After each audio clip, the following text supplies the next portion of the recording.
My name is Lynn Higginbotham, and I teach second grade at Dardanelle Primary School. This is my second year in second grade. I taught kindergarten for 17 years.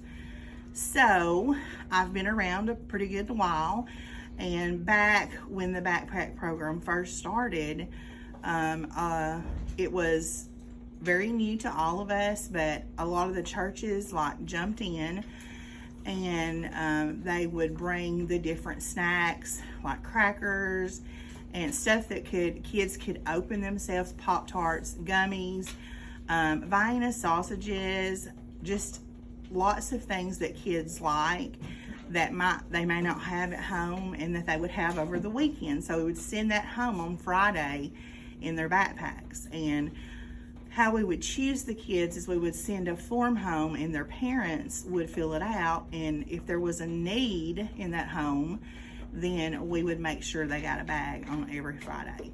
A little personal story for me is a couple of years ago, we fostered a little boy, and he was part of the backpack program, and we had him for 17 months. And I can tell you, because I was also his teacher before fostering him, and he depended on that bag. Lots of times he would eat all of the stuff in the bag before he got home, because he knew that there were going to be not enough food, because there was several siblings living in the house. So I cannot express to you guys how much the backpack program means to our community. It is a necessity. It is a need. These children really need the bags on Fridays, and they get excited about it, especially in the lower grades. I know in the upper grades it's a little more difficult. Of course, you know, you don't want your friends to know, or whatever the situation may be. But one very special lady, Terry Thone, kind of took the reins of the backpack program, and she just ran with it. She was a rock star. She was able to get donations and just organization like no other. Like, she would have a day of the week where her and Mark would go to Sam's, and they would pick up all of the backpack foods that had not been donated, and then they would have a day the next day where they would have a bagging day, and people from their church helped. They had a team, and I'm not sure who all was on that team, but they were a significant part of the progress as well. But they would bag up the bags and tie them, and then they would deliver them to the schools. She did this every single week, or every time it was time to go buy new supplies.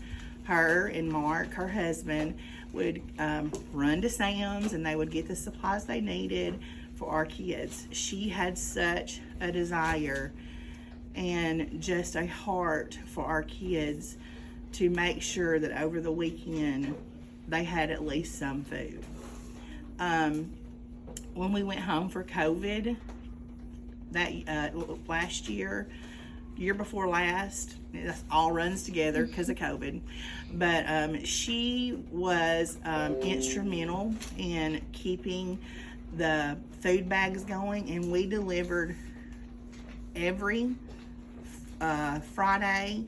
We would deliver food bags that actually had meals in them from the high school, because the cafeteria continued to make meals for people to come by and get every day. The students, any student, kindergarten through 12th grade. And she was very instrumental, and on Fridays we would take the boxed meals and their backpack bags to them. You know, we had so many volunteers that did it. We run different routes. We went way out in the country to some houses. Sometimes people weren't there, and we would have to hang them on the fence. But she was so dedicated in making sure that all of these kids got what they needed.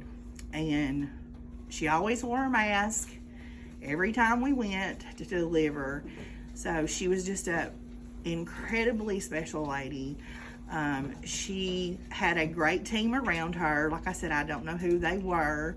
I know it was a lot of it was her church members, but I know other churches in our community also give money to that program. But she was the driver behind the whole operation. So we are very, very thankful that she started it, and we are very hopeful that we can keep it going, because we know that it is a need. We know that these kids need food over the weekend, some of them. It is very heartbreaking. It would break your heart if you just knew. But thanks to Terry, the backpack program is still going, and it's going strong. We get our bags every Friday. The kids get to take them home, and so they have at least some nutrition over the weekend. Another thing is that they tried to put healthy snacks in the bags too. So just for everybody that supports it, thank you so much. Thank you from the bottom of my heart, from the bottom of all of our teachers' hearts, and from our school. We love and appreciate all of you. So when did Miss Thumb become involved? When they first started the backpack program here at the church, it was many years ago, and I can't tell you exactly what year. She was involved with it, and someone else was over it, and they decided to stop kind of being the coordinator or whatever. So she took over the backpack program and did all the ordering and the supplies, and whatever was needed. She took over that and did it for several years. And of course I was involved too. We'd go to Sam's or ConAgra or wherever and get truckloads of food and bring it in here and unload it. And then every Sunday, they after church, we have a group of 3 or 4 different groups that takes their Sunday, and they come in and bag everything and bag it up into the totes that distribute it to each building. And that's kind of the way they've done that for years, and it works real well. At one time, I know we were doing around 200 bags a week, and there's usually about 9 items in each bag. There's some breakfast items and snack items, and maybe a dinner item type thing, that soup or some noodles. So it's been going on for several years, and she really had a lot of involvement in it, and she used her art of persuasion to get other people involved, and that's and luckily, since of course she's gone now, there's a lady here in church that has kind of stepped up and taken over that role, and doing the ordering and the coordinating of the whole program. So it's worked well. How much do you think that this backpack program helped out the community? Oh, it's helped out a lot. I can remember Terry coming home from school and saying that there was some little second, third graders would come up to her and tell her how much they appreciated the bag of food, because they didn't have anything at home. So they were able to have something to eat. It might not have been the best that you could ask for, but it was something, and they were very grateful to get it.